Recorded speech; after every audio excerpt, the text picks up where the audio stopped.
after the mortar hit, a bunch of people were wounded and killed, and it was bloody mayhem, etc. These are teenage rebels fighting the Gaddafi's forces and a bunch of journalists, and no one knew what to do with a bleeding groin wound, right? I mean, those are very, very dangerous. But if you stuff the wound and put pressure on it, you're not going to stop the blood loss, but you might slow it down enough that you deliver the person to the hospital, still barely alive. And at that point, they get a transfusion, and then it's game on, right? And now it's like, oh, now we have a chance, right? If you do nothing, they're dead in 3 minutes. And so I realized that most journalists, and myself included, that we really, journalists collectively, just don't have any medical training. So I started Reporters Instructed in Saving Colleagues, and it was to train freelance war reporters in frontline combat medicine. How can I help? How can I be useful in ending needless suffering? Do not be afraid of work that has no end. We have to organize a social movement. We have an opportunity to lead by example versus just talking, hot air. I think the more people in this fight, the more we grow. Eventually it could change. The people are the ones that can make the change.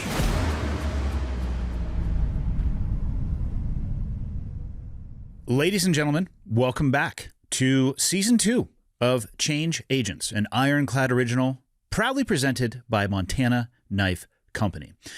This episode is about war journalism and the dangers that combat journalists face and how people can help.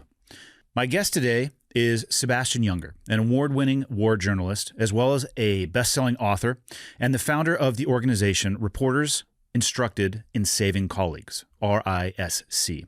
His works include the books Freedom, Tribe, War, A Death in Belmont, Fire and the Perfect Storm, as well as the film Restrepo and Korengal, The Last Patrol, Which Way is the Front Line from Here, and Hell on Earth, The Fall of Syria and the Rise of ISIS. He recently launched his latest initiative, Vets Town Hall, a series of events that allow veterans to share their experiences serving this country. A few stats about the dangers involved with war journalism. According to the National Institute of Health, war journalists' lifetime prevalence of PTSD, or post-traumatic stress disorder, was 28.6%, and the rates were 21.4% for major depression. And according to the Committee to Protect Journalists, 2022 saw the largest spike in the deaths of journalists, with 67 killed. That is a 50% increase from the previous year. According to a recent report, 80% of journalist murders go unsolved, especially in their reporting from countries including Syria, Somalia, Haiti, and South Sudan, where there have been 47 unsolved murders of journalists. And right now, Mexico has the highest number of unsolved murders of journalists, sitting at 23. Let's get into the episode.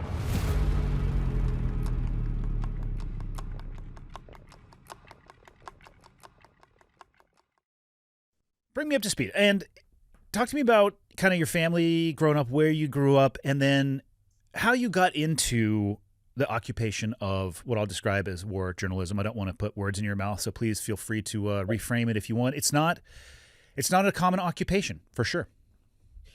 Yeah, I mean, first of all, war reporting is just journalism applied to a war zone. It's the same process. The different risks, but basically their standards are objectivity and the truth. And when you quote people, you have to quote them accurately, and you got to double check your facts, blah blah blah. And that's true at a school board meeting or in Ukraine. That's just what journalism is.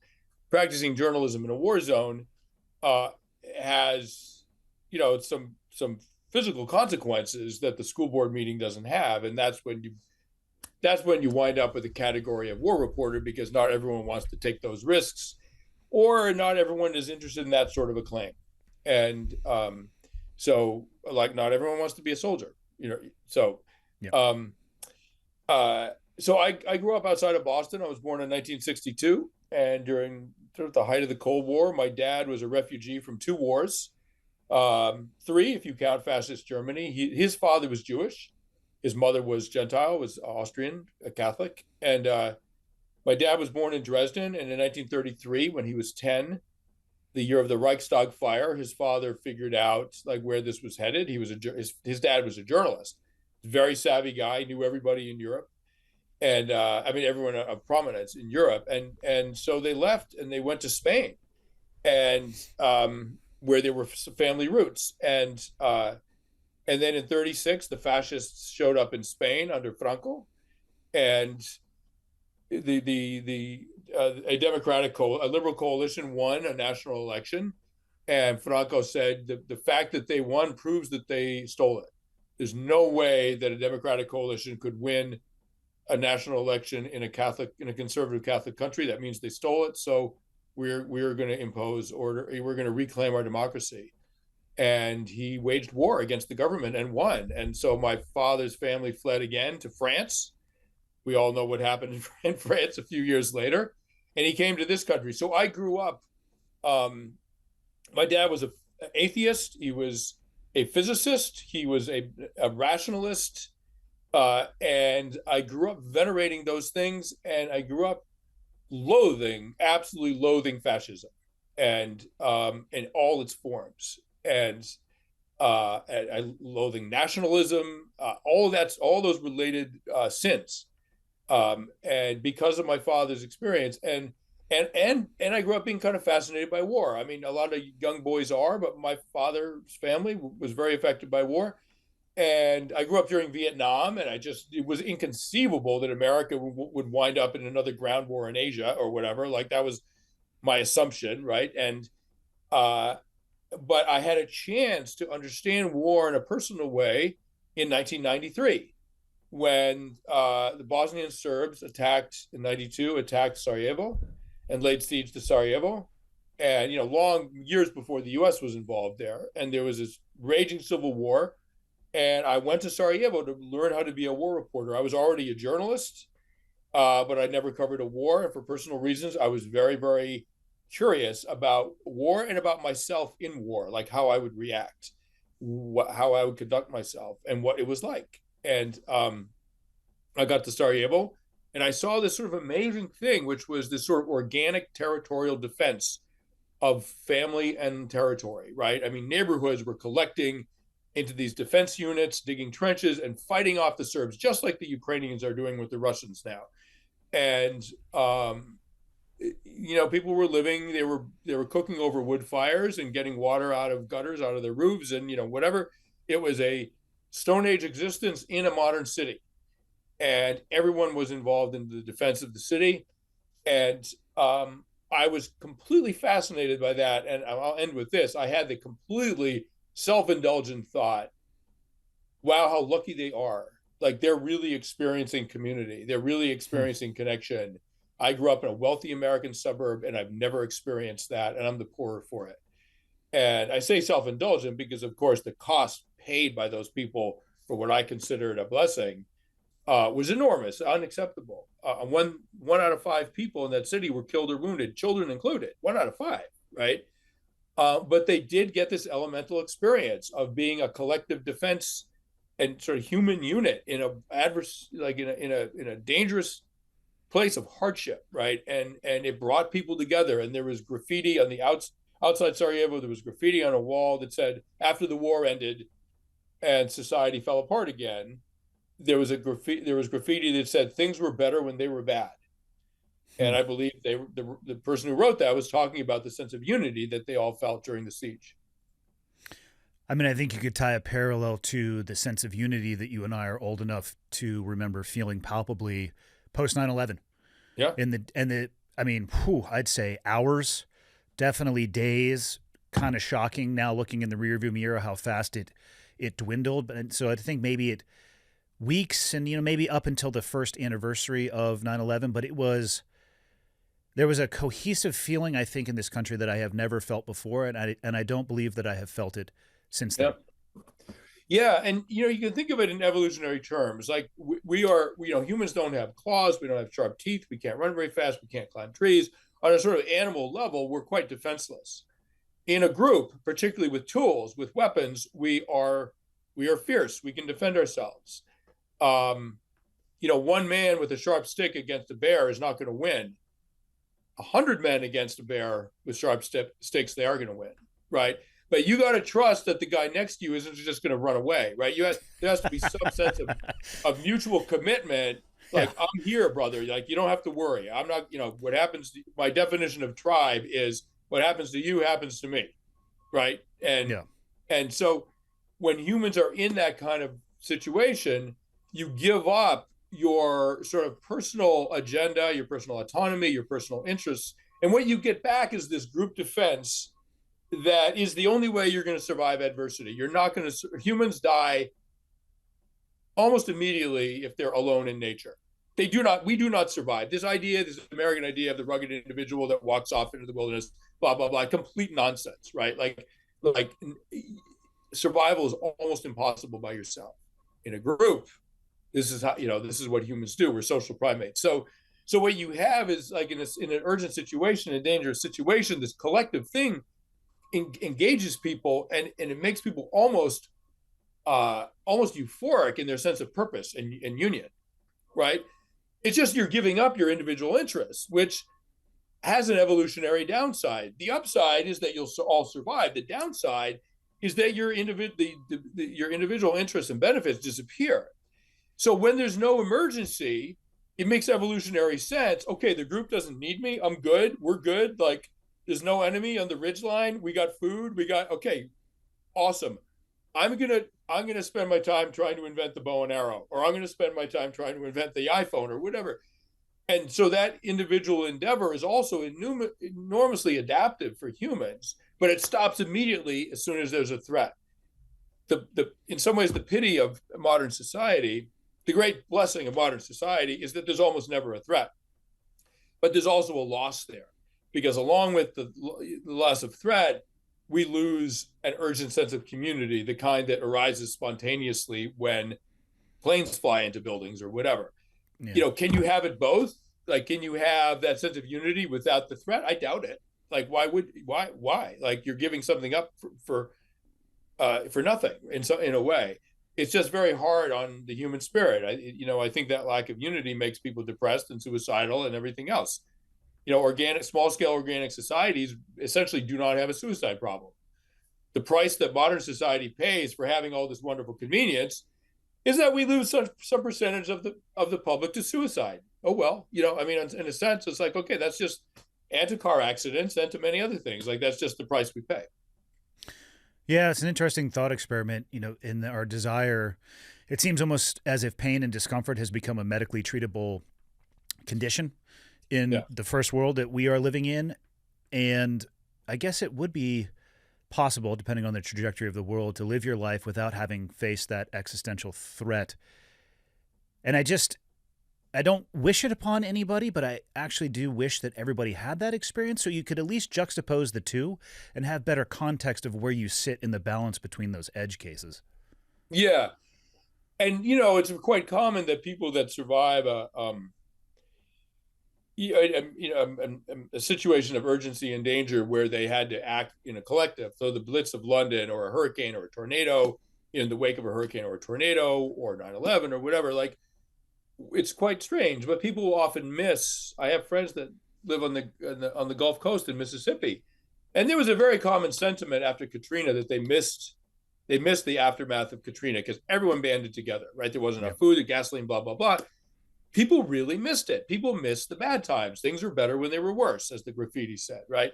So how can you at least approximate that a little bit without having to have the tornado or the aerial bombardments or whatever? Like, how can you sort of have your cake and eat it too? And I think one way is to have mandatory national service. So granted, it's not you're not facing an enemy on the ridgeline, but just the collective enterprise of something difficult, done in a group. So I'm on my second marriage. My first marriage was to a woman who grew up in communist Bulgaria. They haven't been in a war since World War II, basically. And when she was a teenage girl, they all the teenagers did this sort of youth corps during the summer, and they lived together in barracks, and they worked on farms, and they learned to dismantle an AK-47 to fight the Americans because the Americans were certainly going to invade Bulgaria for some reason, right? So the youth were living collectively in sort of rugged circumstances, and they freaking loved it, right? They absolutely loved it, right? And my wife was like, there was always a cool guy with a guitar, and they had affairs, and they grew up, right? And they were doing serious things. They were preparing to defend their society from, the capitalist dogs across the ocean or whatever, right? So I think that collective enterprise, particularly with young people, it gets them out of the home. They experience autonomy. They experience collective action. I think it's enormously healthy, and they get to experience being part of a group and subordinating your personal preferences. And I'm cold, I'm hungry, I'm this, I'm that. Shut up! I don't care what you are right now.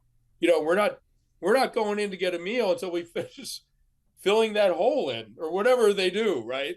And I think that's enormously healthy, and certainly in keeping with our human evolution, hundreds of thousands of years of evolution, and it would be eminently doable in this country. A mandatory national service with a military option, right? Yeah. And I'm sure it would be politically impossible to pass that legislation, but that doesn't mean it's not a great idea.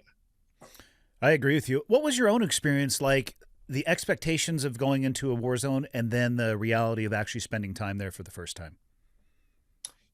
Well, I wasn't with American forces, of course. I was in a language, country where I didn't speak the language, and I was with a couple of other freelancers, and we all spoke, figured out how to speak a little bit of Bosnian, basically Serbo-Croat, and I was with a civilian population, and if you were outside, you were running the risk of being hit by a mortar because they were mortaring the city and snipers and all that. And I completely fell in love with it. I mean, I was like, oh, this is it. Like, this is what I wanted. This is not just what I want to do as a journalist. This is where I want to be, because this feels real. In Belmont, Massachusetts, a pretty affluent white suburb of Boston, does not feel real. It feels like, an uninteresting dream. This is not how humans have ever lived. Like, what is all this safety and comfort and banality? So I got very depressed when I came. I wasn't living in Belmont anymore, obviously, but I got very depressed when I came home, because all of America felt kind of unreal. I'm like, this is just too easy. Like, this does not feel like real life. That feels like real life over there in Sarajevo. And I had versions of that every time I went overseas and came back. And, including when I finally, eventually, towards the end of my career, wound up, embedded with American soldiers. But most of my experience covering wars was not with American soldiers. It was in, civil wars with indigenous forces. Yeah, I wanted to fast forward, and for people who are not aware of some of the volume of work that you've done, I personally describe the documentary Restrepo as the most accurate representation of at least my own personal experience in Afghanistan. Deeply entrenched, you with the American forces at the time, in a very isolated area that I think 99.99% of people would be unable to find on a map, spending a substantial amount of time with them. How did that shape your understanding of combat, being finally co-located and embedded with American soldiers? Well, the civil wars that I covered, I was in Afghanistan starting in 1996, and then I was in 2000 with Ahmad Shah Massoud in the north, in Badakhshan, when he fought Al-Qaeda and the Taliban. I was in the civil wars in West Africa, and so first and foremost with American forces, I was able to trust them, right? Mm. I didn't necessarily know when I was with the Kamajor forces in Sierra Leone outside Freetown fighting the RUF.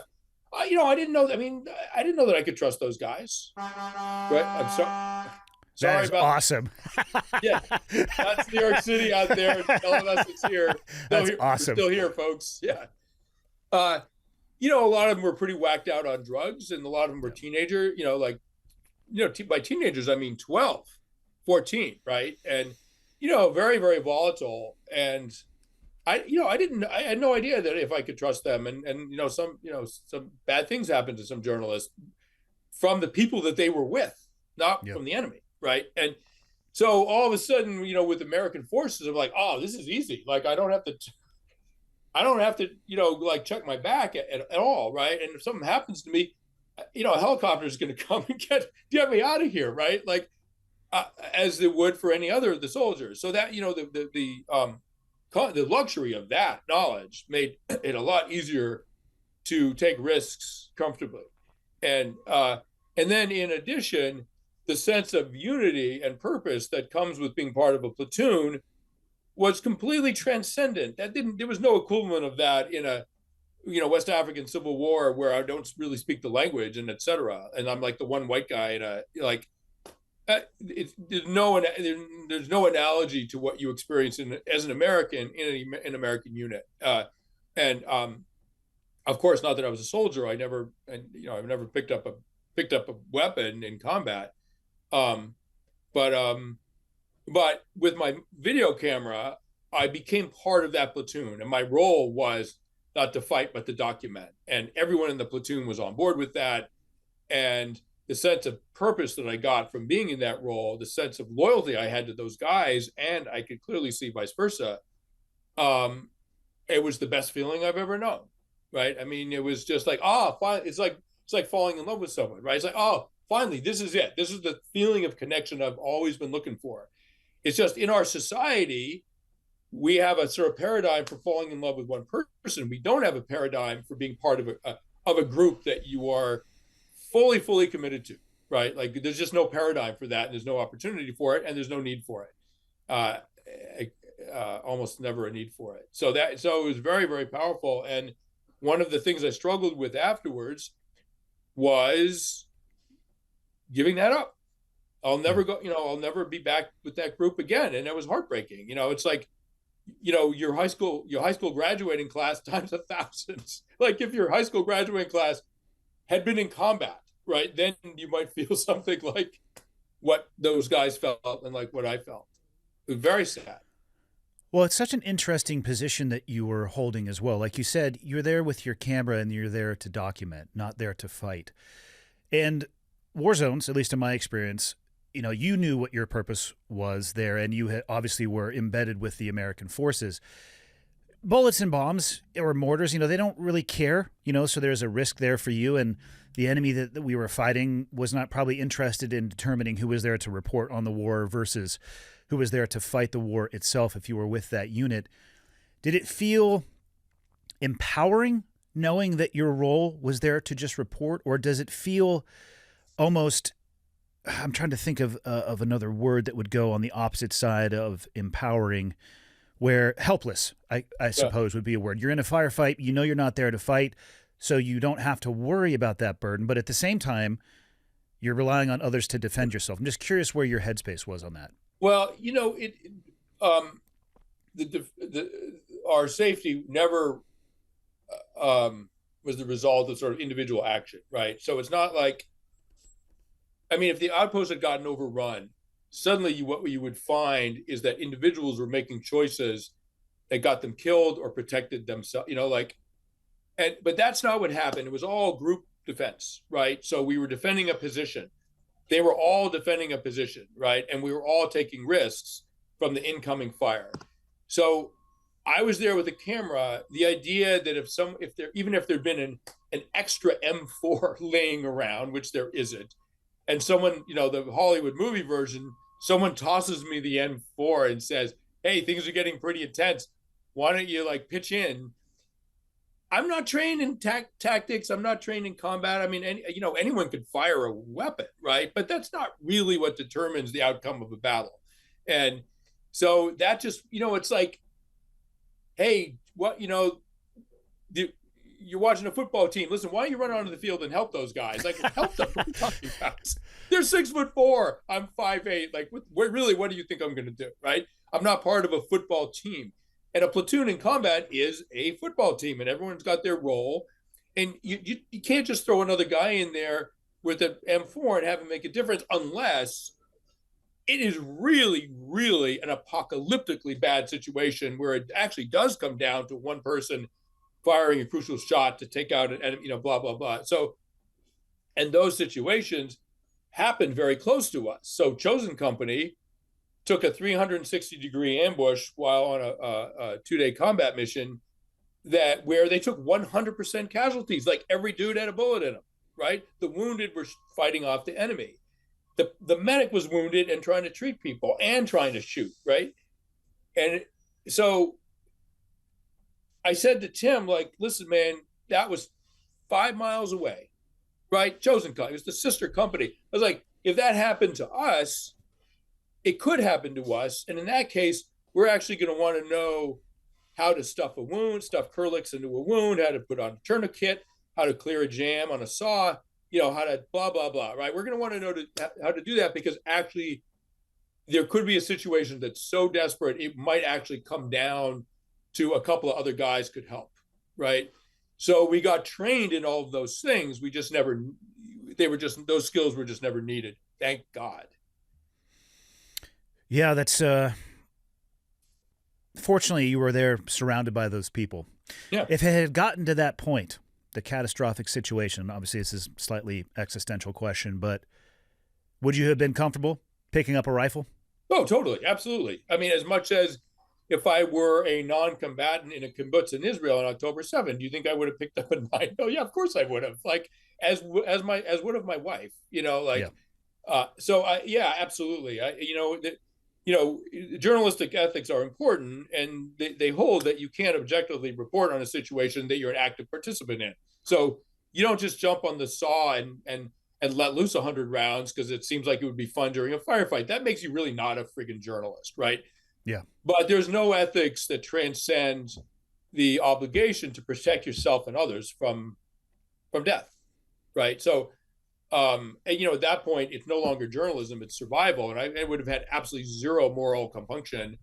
Like I would have zero moral compunction doing harm to someone who was, had broken into my house at 3 a.m. and looked like they were going to kill my family. Like, no, of course not. I tend to fall into the same headspace. It's as do most people, I think. I mean, I think very few people will be like, oh, no, I'm a pacifist. I'm not, the guy who's in my living room with a baseball bat and a hockey mask on his face, I'm not going to, of course, almost anyone would defend themselves against that. I find pacifism to be an excellent academic principle that has a lot of real-world holes in it. But I also support people believing whatever they want to. Ladies and gentlemen, I could not be more fired up to introduce the presenting sponsor for Season 2 of Change Agents, Montana Knife Company. Founded by somebody that I feel very fortunate to call a personal friend, Master Bladesmith Josh Smith. Not only a Master Bladesmith, but the youngest Master Bladesmith and one of the most experienced in the world. Montana Knife Company blades are some of the finest that I've ever been able to get my hands on. They are the sharpest knife out of the box, and they're some of the easiest to resharpen when you dull the blade. I take them everywhere that I go. I have them in every vehicle that I own and every backpack that I ever take into the backcountry. Specifically, my favorite blade of theirs is the Speed Goat. It's lightweight, but so incredibly capable, I never leave home without it. If you're familiar with Montana Knife Company, you know it is often very difficult to get one of their blades because they sell out within minutes of being released. What you should be able to find in stock are the Blackfoot 2.0, Speed Goat, or a Stonewall Skinner. And if you use the code CHANGEAGENTS10, that's going to net you 10% off of your first order. Again, my personal favorite blade is the Speed Goat. If they have them in stock right now, don't mess around. Put it in your cart and complete the checkout. Montana Knife Company, they build working knives for working people. And like I said at the beginning, I could not be more proud to collaborate with them on Change Agents Season 2.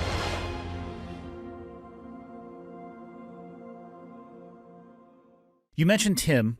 I'm curious about the creation of Reporters Instructed in Saving Colleagues, because I believe it was tied to his loss in Tripoli. Could you explain both of those? Yeah, so Tim was, excuse me, Tim was covering the civil war in Libya. It was an assignment we were supposed to both go on.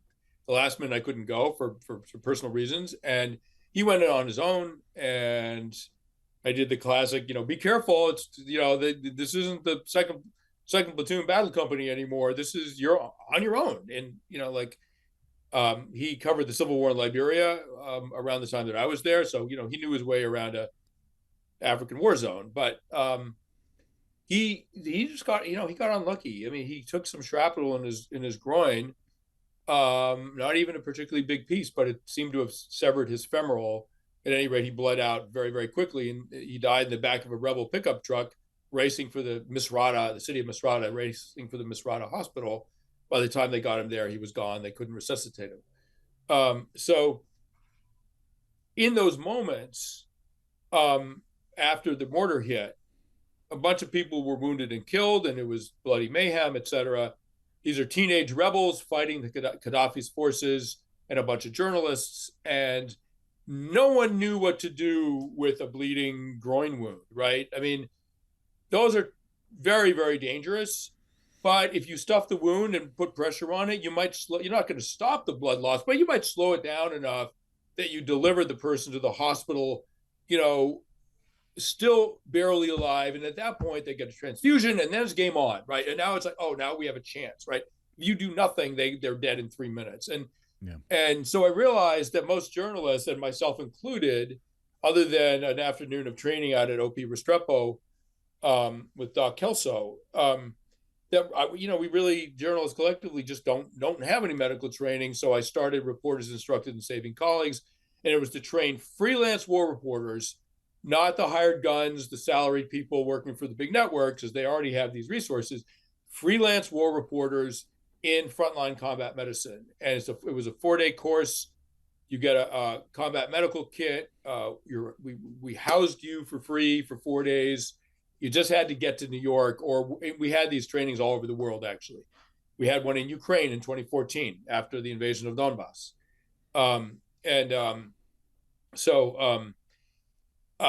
It was great, except we just couldn't sustain the funding. And then COVID hit, and then we had to mothball it. So unfortunately, it's not operational anymore. It could be resurrected, it just needs money. But money's hard to get your hands on, even for a good cause. If you were able to get the funding for it, do you think that there would still be a demand for that training? Oh, hugely. Yeah, absolutely. Absolutely. Yep. And where did you base it out of? Well, we didn't have a building or anything. The first course was at a place called the Bronx Documentary Center that was started by my good friend Michael Camber, who was a New York Times photographer who covered Afghanistan and Iraq and was a good friend of Tim's. And he started he started basically a center for journalism in the South Bronx, in a very rough neighborhood, to teach local children the value of an independent press and how to report on the world, starting with the South Bronx, right? And lots to report on there, right? And just did an amazing thing. And so he had the space, and so we took that over for 4 days. And so in a sense, we were based there, but really, we wound up doing trainings in Kenya and in South America, in Ukraine. We wound up doing trainings in Kosovo, and trainings everywhere. You've written a lot about the war going on in Ukraine. Can you, from the perspective of somebody who would be reporting there, can you kind of unpack the dangers that a reporter would be facing over there? I mean, I haven't reported from there. After Tim got killed, I stopped war reporting, and then I remarried. Now I have 2 young children, so I'm not. I don't even cross Houston Street against the light. I mean, I'm in a sense pathetic, right? But so I'm definitely not reporting on wars, and I just don't want to be away from my children. I came to fatherhood late, and I don't want to miss a moment of it. But but my understanding, of course, is that the Russian military is both incompetent and deadly, and when they decide to, it's a classic pairing, really. Yeah, totally. When they conduct a rolling artillery barrage across a piece of terrain, and you're there, you're dead, right? I mean, this is not the Taliban weren't doing this. I mean, the Taliban barely had mortars. They didn't have heavy mortars, basically, right? Not even that, much less tanks and everything else. So, there's the enormous dangers of indirect fire and artillery and rockets and missiles, and there's frontline trench to trench combat.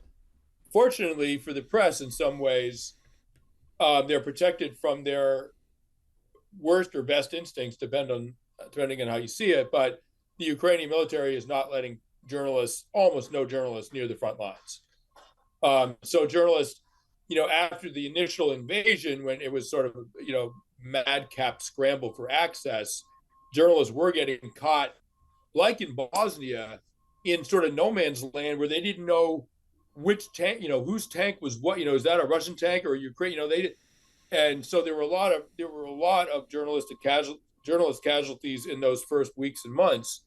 And then the front line, like in Bosnia, the front line stabilized. They're not really being let near the front lines for, some understandable reasons. And so I think the journalist deaths have plummeted in Ukraine right now. What do you think that has done with their ability to actually tell the truth about what's going on the ground? Absent access and their ability to report what they see or record what they see in a firsthand experience, I worry about general transparency and the messaging that can come out from war zones like that when you are restricted to or bottlenecked to particular pieces of information and then withholding other ones. Yeah, I mean, that was our norm until the invasion of Iraq. And I think, journalists were not allowed with special forces in Afghanistan in 2001, 2002. They were nowhere near our frontline troops.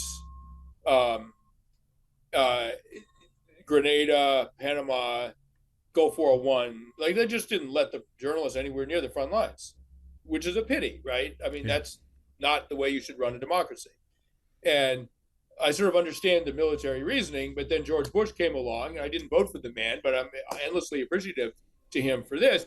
He came along and decided, I think he thought that the invasion of Iraq was going to be such a spectacular success, and initially it was, I guess, that he wanted it there to be documented. I'm guessing that was his rationale.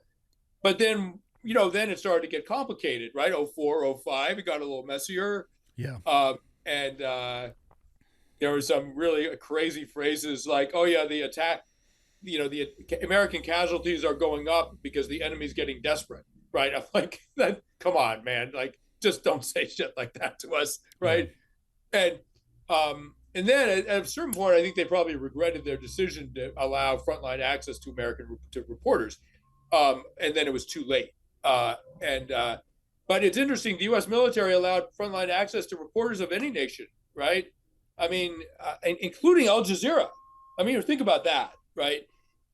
Whereas the French, the Brits, et cetera, they were very, very restricted. So I, really, and sort of as a lover of democracy and of this country, I was very, very proud of this country that we were the shining example of press access and freedom of press. And even our NATO allies were actually not acting like democracies in that regard. And so as far as Ukraine goes, I get it. I think there's other ways of having transparency. There really isn't much information on a front line.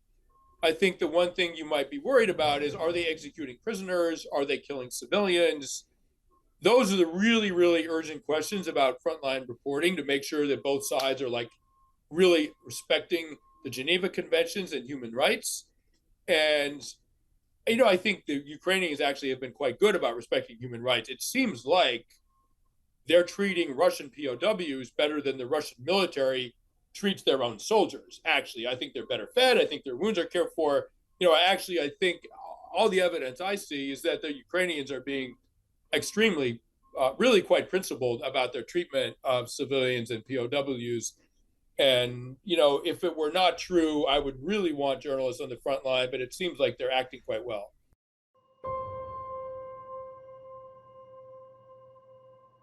There's a lot of things I like about the Mountain Tough program, but I think primarily what I enjoy is they focus on mental toughness in addition to just the physical toughness.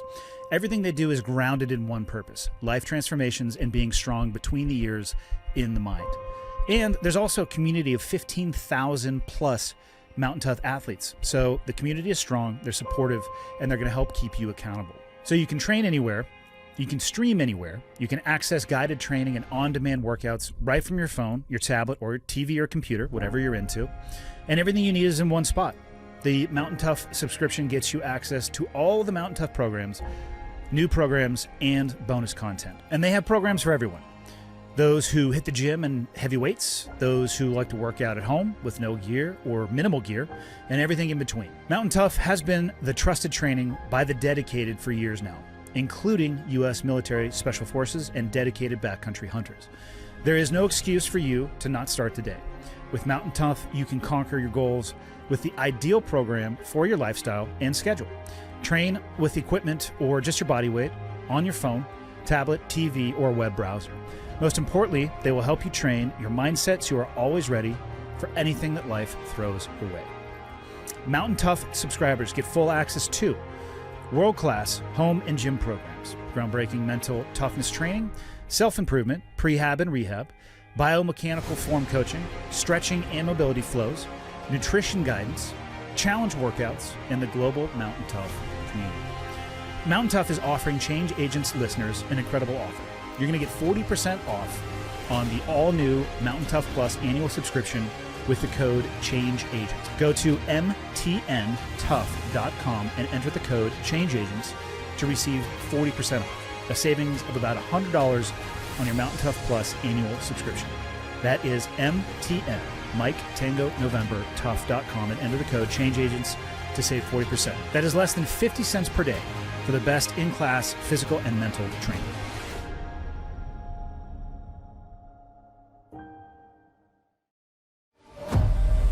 Good morning, everybody. As you know, Change Agents is an Ironclad original, but what you may not know is that for over a decade, Ironclad has worked with brands and individuals to create world-class films, series, podcasts, and ad campaigns. In fact, I've been working with Ironclad for the past few years. I was introduced to them on a project through the Navy SEAL Foundation. I've worked with them on a variety of projects, even up here in Montana, long before they proposed the idea of Change Agents to me. They're the best in their field. And I say that because there are plenty of people out there looking for the best, looking for the cream of the crop, looking for the top of the triangle. And if you're looking for that, you need to look no further than Ironclad. If you ever need media by way of film, a series, podcasts, or ad campaigns, they have you covered. You can reach out today and follow them anywhere at This Is Ironclad, the ampersand, and then This Is Ironclad, or visit them online, thisisironclad.com. Again, www.thisisironclad.com.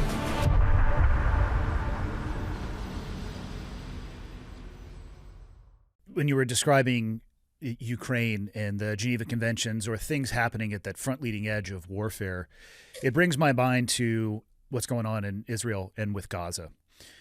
It seems that, well, it doesn't seem that, but the New York Times has reported that dozens of journalists have died covering the Israeli-Gaza war. Why do you think that particular conflict is so dangerous? Do you think it's because they are reaching to get to or racing to get to that front leading edge? Well, I mean, I don't know if those, it would be interesting to know. I'm guessing that they are not journalists who are embedded with frontline Israeli forces. I'm not even sure Israeli forces have embedded reporters with their frontline troops. I don't think they do, actually. They have military reporters who have some autonomy, not completely, obviously.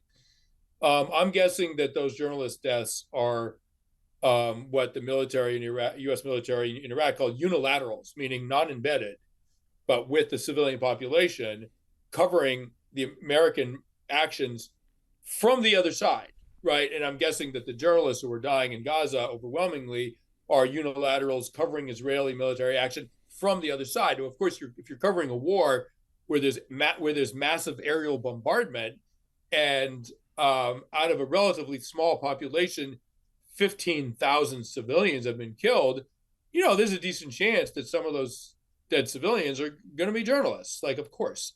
In addition, there's extremely disturbing reports, credible reports of the Israeli military deliberately targeting with targeted rifle fire or mortar fire journalists who are marked as journalists, right? And that is absolutely disgusting, right? And no democracy, for that matter, no country in the world should be doing that. It's revolting.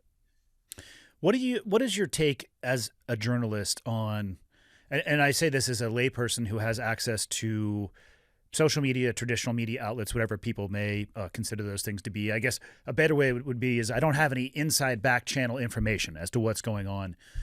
But there are two, it seems to be diametrically opposed opinions or faces of that conflict being reported from each side. How do you as a journalist separate, or do you even try to separate the truth from fiction in those narratives? Well, you always have to be careful about claims from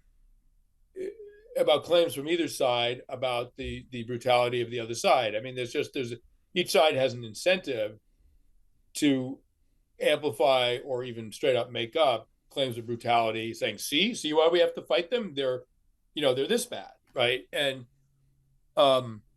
you always have to be on guard against that. Now, I'm not reporting over there. I just read the New York Times every day, right? Friedman, the New York Times columnist, I think is quite good. I mean, he's Jewish, right? Of course, right? But I think he's very impartial about the sins and virtues of the Israelis and the sins and virtues of the Palestinians. And Hamas doesn't have virtues, but you know what I'm saying? Like the territorial dispute about Gaza, this sort of unresolvable dispute. So I think you can find journalists who are being clearly signaling, look, I'm trying to be impartial here, right? And so when I see wrongdoing, I'm going to call it no matter what side it's on. That's the only thing you can do with war. I mean, otherwise you're just a partisan hack, and there's plenty of those. But there's also plenty of people who rise above that, and Friedman's one of them. Who else would you? Who else? I was going to say, who would you point people towards, and maybe they could be pointed towards that based off your suggestion. But who do you look towards other than Friedman when it comes to maybe Ukraine? Do you have any particular news outlets or reporters that you think are doing an excellent job, war correspondents right now? I mean, I think the New York Times is doing a good job. I mean, I live in New York, and that it's sort of the paper of record, and CNN's not bad. I mean, Fox News did some good reporting, and in sort of in terms of domestic politics, I abhor Fox News, but their overseas bureau is like pretty serious, and so I think most of the news services operating overseas in war zones, those young people, often young people who reported risking their lives to report on the war, I think most of them don't want to risk their lives to produce propaganda for somebody. They're actually interested in the truth. That's why they became journalists, right? Otherwise, become a stockbroker and make a lot of money. But if you're going to sentence yourself to a lifetime of poverty, you might as well be dedicating yourself to the truth and not a sort of partisan, like towing a partisan line. So, I think the quality of reporting from places like Ukraine is like incredibly high. And what I don't trust is what sort of media personalities and politicians do with the truth in the sort of political space of our sort of national argument. Like, that I don't trust it at all. And I think people misuse reality horribly in that political argument. I think they're completely unconscionable and grotesque. Sliding away maybe a layer from the on-the-ground real-time reporting, do you have, when it comes to just works of war journalism, do you have any books, podcasts, feeds of any kind that you would recommend to people, things that have been impactful or moving towards you? I wish I could say yes, but I got a 4-year-old and a 7-year-old, and I've been on book deadline. And so if I get to read the Times every morning, a good day. It's a good day, right? And and I'm very sort of technology averse. I have a flip phone. I don't like listening to podcasts means I have to be in my office with my laptop. If I had to choose between that and doing something else, I'd probably do something else because I want to live my life, right? So, I can't do the sort of passive. I'm driving somewhere, I'm going to listen to a podcast on my smartphone because I don't have one. And so I actually, there are amazing news sources out there, and I wish I could just rattle off a few because they deserve to be mentioned. I those aren't a resource for me because I just simply don't have the time. Based on your experience, if somebody were to come to you and let's say the U.S. government was getting ready to present legislation, whatever it may be, that would remove the position of the war correspondent, they were thinking of restricting access to the military and military operations. How would you justify and explain the importance and the role of the war correspondent? I mean, I would say that people who are unmonitored don't necessarily act well. And good behavior often comes from the idea that, you know what, there's a camera in this convenience store, so I'm not going to rob it. I'm going to buy my candy. I'm going to spend $1 and buy a candy bar or whatever a candy bar costs these days, right? So, monitoring, and I read this amazing theory about the rise of monotheistic religion, which basically started around the time of the first cities. So, of course, for most of human history, people lived in small groups where everyone knew each other and people had their eyes on each other, right? Because you're living in a group of 30, 40, 50 platoon-sized element, basically, right? When you had cities like Uruk and Ur and in the Middle East and then spread throughout the world, you have a lot of strangers living together and you don't know who's doing what. You don't know people personally. And so you can get away with a lot of bad behavior. And so they came up with the idea, the theory is that monotheism, with an all-seeing, vengeful, all-seeing, all-knowing God, was a way of scaring people into good behavior, even though they were strangers in a crowd, right? The pickpocket, God will see the pickpocket even if nobody else does. That's the theory, right? Because everyone knows that if you're not watched, you won't act as well as if you know you are watched. So how do we apply that to the U.S. military? The passions of combat, the decisions of combat, they hew very, very close to a moral bright line that you cannot cross, right? And it's going to get crossed more easily if there's just no one around to report what happened. Thank God someone at Abu Ghraib reported on the abuse of prisoners. It was a soldier. It wasn't even a journalist. It was a soldier, right? Mm-hmm. So, and then all of a sudden everyone got all uptight about, oh my God, what's happening? Thank God that was reported. And then I think probably conditions improved in Abu Ghraib because it was being monitored, right? So my pitch for journalism is you want the U.S. military to be morally, technologically, tactically, strategically, in every sense, the best military in the world. And you probably are not going to get there without outside observation, right? You are doing the military a disservice by saying, you know what? No one's going to watch what you're doing. Get it done. We don't want to know the details. Do what you got to do. That's a terrible thing to do to the U.S. military. And really the best thing we can do for it, and therefore for our country and our democracy, to be like, you know what? Everything's going to get watched because no one's entirely trustworthy. And so we're going to watch the politicians and make sure they're not voting for legislation and then taking, a cut from Lockheed Martin on, you got to make sure that people are acting well. And the only way to do that is to have strong whistleblower laws and a robust press corps, both in war zones and domestically. And, when people start saying, oh, the press is the enemy because they're calling out, they're catching people in bad behavior, that is completely messed up thinking. The problem is the freaking bad behavior. It's not that the press corps called it out, right? And so that's being anti-press is a deeply anti-democratic position. And I'm absolutely appalled that anyone in this country, this democracy, politician or otherwise, would say anything like that. Like it's grotesque. I tend to agree with you. Actually, I don't tend to agree with you. I absolutely agree with you. I think that role and the transparency is essential just to even maintain the integrity of the uniformed military service. One huge difference, and I'd be interested to get your take on this, at least in the military, whether these systems are used or not, when people come back from those war zones, whether it be counseling resources or support resources, family network resources, there are programs available to help as a life jacket to keep people afloat through the experiences that they live their way through. And I'm looking at a stat in front of me. The National Institute of Health Health has stated that the war journalist lifetime prevalence of post-traumatic stress was at about nearly 30%, and the rates of major depression above 20%. And I'm curious, as a war correspondent, do you come back and just have to figure it out on your own, or are there mechanisms and systems in place? Because the experiences, when you were out with making Restrepo, your experiences were damn similar to the people that were right next to you. Again, like you described, you weren't there to fire a rifle, you were there to document, but that doesn't mean you weren't living through the same stress and trauma.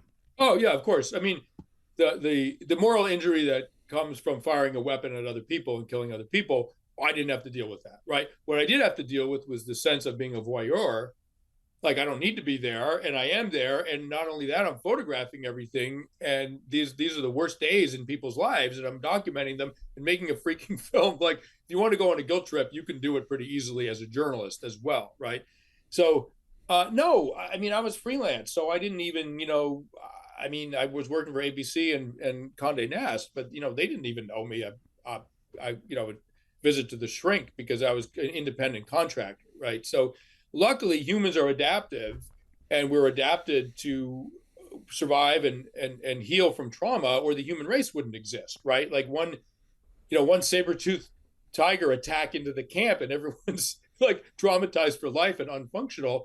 Like, if that's how trauma worked, that you're incapacitated for life after a traumatic incident, the human race would have died out. And so luckily, for most people with most trauma, they resume functionality within about a year.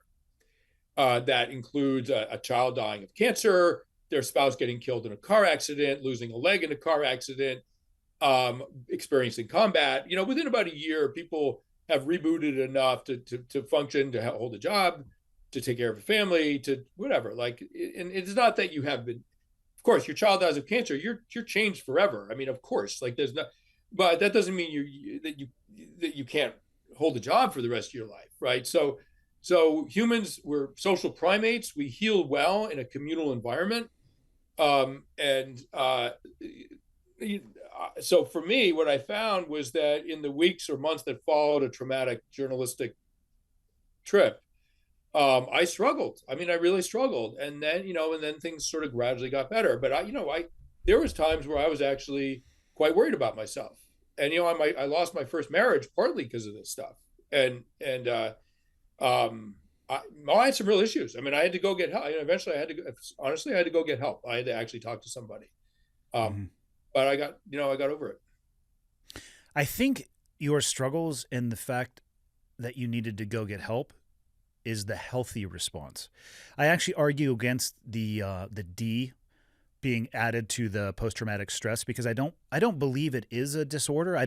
Unless you're a sociopath and you're thrown into the environment at Restrepo, to use it as an example again, if you're there for a year experiencing those things and you are completely and utterly unfazed and untouched, and you just come back and reintegrate into society, I'm a little bit more worried about you than somebody who realizes and recognizes, I have some things I need to work through, but it's going to be okay, and it's going to take some time. I think the D refers to the consequences of trauma afterwards. So if you're having if you experience trauma and are having a trauma response, and if it subsides within weeks or months or a year, and you return to a functioning life, that's the human norm, right? And if you're incapacitated for your lifetime, I would say the word disorder actually applies, because a disorder is something that keeps you from functioning in a healthy way. It doesn't mean that your reaction was a disorder. It means that the consequences of your reaction are actually impeding your life. So depression, I mean, look, something bad, your child dies of cancer and you go into a 6-month deep depression. That's not a disorder. That's a natural reaction to an unthinkable tragedy, right? If you're still deeply depressed 10 years later and you can't function, you can start talking about having a disorder, right? And so I think that the D is about, like how fast you heal, because heal you must, right? Like, yeah. And I know the VA will dispense sort of lifelong PTSD disability. That's the largesse of a wealthy nation. it doesn't reflect a medical reality that once you have the PTSD, like you're screwed for life. It's just not how it works. That particular system, and I know we touched on this the first time we talked, in my opinion, is a financial incentive for people not to get better. Yeah. Unfortunately, under the current structure. And I mean, that's a conversation in and of itself. And I want to be respectful of your time. Can you tell me about the Veterans Town Hall initiatives? Yeah. So people are often traumatized in groups because we are not entirely solitary beings. And for most of human history, people were traumatized in groups and then recovered in groups. They were traumatized and recovered in their survival group, right? Their sort of closest kith and kin, the 40, 50, 60 people that was in their sort of community. And that works very, very well. Human contact with people that you love and trust mitigates all kinds of psychological stress, cortisol, and all the works. I mean, they've measured this. They know that it works, right? The problem with modern warfare is that you're sent 6,000, 10,000 miles away to, fight people that you don't have a personal beef with. They're there shooting at you and you're shooting at them. And then you come home and you're no longer in your platoon. You're no longer at Fort Bragg. You're no longer blah, blah, blah. You're back in a population that actually didn't suffer hardship and danger and engage in killing, and et cetera, et cetera. You are not recovering in a group, in the group that you were traumatized with. You're recovering by yourself among a bunch of people that actually have no real way of knowing what your experience felt like. And that's that's way outside the human norm, and it makes trauma recovery very, very difficult. So so long preamble, I apologize, but the idea behind Vets Town Hall is it's rooted in something called the Gourd Dance from the Kiowa Nation of the Southern Great Plains.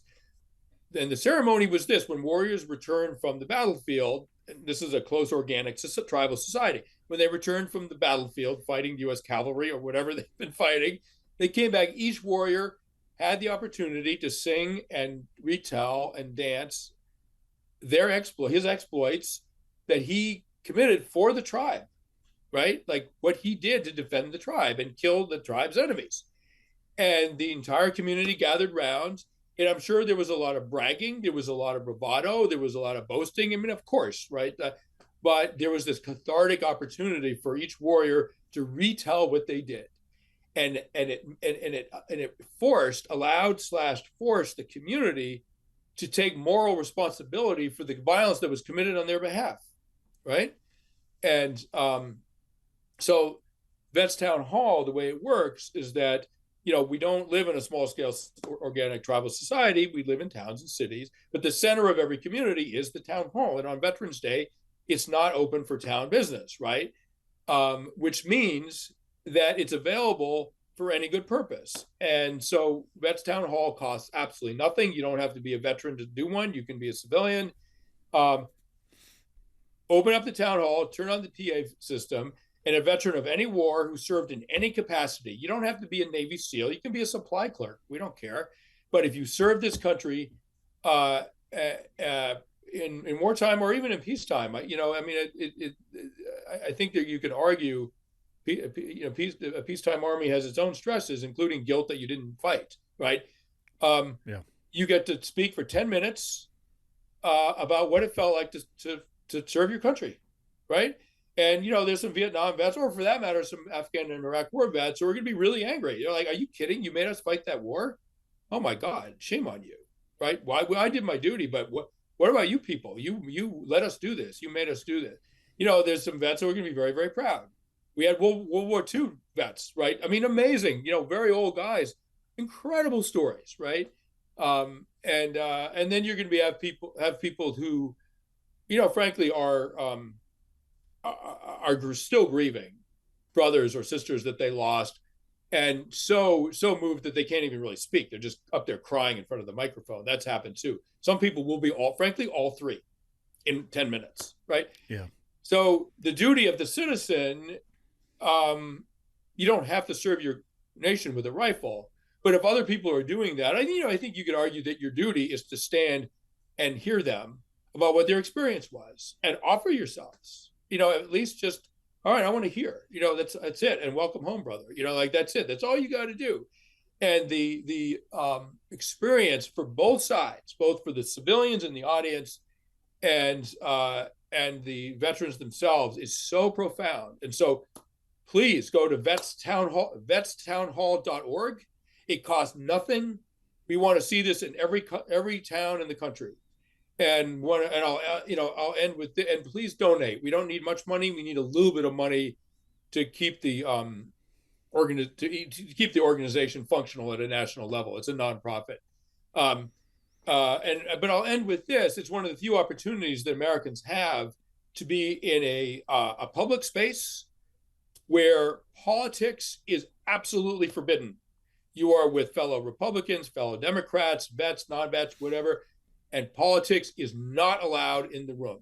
And it's one of the few opportunities we all have to actually transcend those awful divisions and just simply be a citizen of this nation, hearing what our veterans have to say about their service. It's super simple, but it is the seeds of the beginning of healing this nation of its divisions, which frankly are a greater threat to our nation than Al-Qaeda ever will be, in my opinion. I agree with you on that. And, I'll close with, I am deeply appreciative and thankful of the role that you and fellow journalists have held when it comes to the wartime activities of our country. I agree with you that allowing entities and individuals to operate in the shadow is not a good idea. You might get away with it once or twice, but there's a lot of things you can get away with once or twice that'll end up with catastrophic consequences. And when I was just brushing up on your body of work before I had you on Cleared Hot, I came across a quote that I believe is attributed to you, which I'm going to be honest, I think I've been totally murdering it every time I have been repeating it, but I'll run this one by you to make sure that it was yours. Essentially, it said, the role of the press does not exist to tell you what to think. They exist to tell you what to think about. And using that as a litmus test for the bombardment of information that we have, and this is a few weeks ago I found this quote, but I ask myself, on any platform, whether it's traditional media or social media, I ask myself, are they actually trying to get me to think, or are they telling me what to think? Yeah.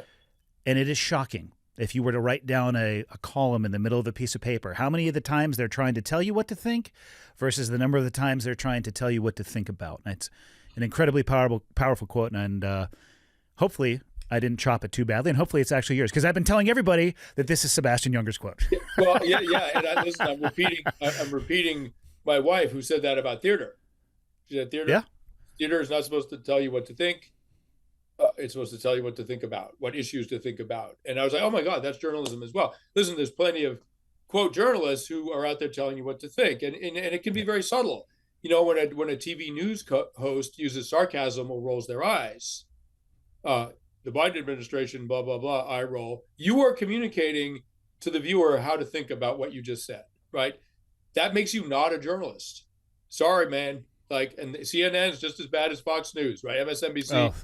They're the laundry list. Yeah. Whatever one you could name, they're editorialized. I don't believe it's even journalism anymore. It's editorialized opinion, like you said, either verbal or nonverbal. Yeah. And, there's room in the democracy for editorials. Great, no problem. Tell me your opinion. I'm in. But we need an objective news source that whatever your politics are, you're not going to tip the scales to spin a story to look better for your Republicans or your Democrats, right? You're just not going to do it, right? Imagine a doctor withholding information about cancerous cells because they like the patient. I don't want to upset her. She has cancer. I'm going to not give her the hard. No, give me the freaking hard news, right? If you're a Republican and you love your Republican Party, that's the party you should be actually the most honest with about their sins. Right. And likewise for the Democrats. And let me I'll finish with this because it's such an important thing. So the M16 had enormous mechanical problems in the early days of Vietnam. They kept jamming. People were getting killed because their rifles would jam. They were very, very temperamental. And guys on the ground, American soldiers, were actually using AKs because they were better weapons. right? The AK was like a better weapon. So they had their M16, but they were actually fighting with AKs because they knew they wouldn't jam, right? And so it was a journalist who broke that story. And it turned out that there was a legislator, a senator, or congressman who had a cousin or an uncle, or I don't know what, that was in the arms business, and it was a sweetheart deal. And that's why the M16s were pieces of shit, right? It was a like backroom deal that made someone a lot of money, and guys were freaking dying. And the U.S. military, the Pentagon was never going to let this information out, right? They would, in a sense, clearly they would rather let soldiers die than revise the whole system that produced the arms procurement system, where everyone was making a lot of money off it, right? It was totally corrupt. It took a journalist that was with American forces in Vietnam to break that story against enormous government pressure. Now tell me, like, that you don't want journalists with you in combat. Like, try and tell me that after that story. Like, come on, man. Like, and there's a lot of American soldiers who don't like the press. I'm like, come on, guys. Like, the press has done good things, and that's maybe the primary example of what the press can do to help the American soldier in the field. That is a perfect ending. Mr. Junger, until next time, thank you again for your time. Thank you very much. Take care.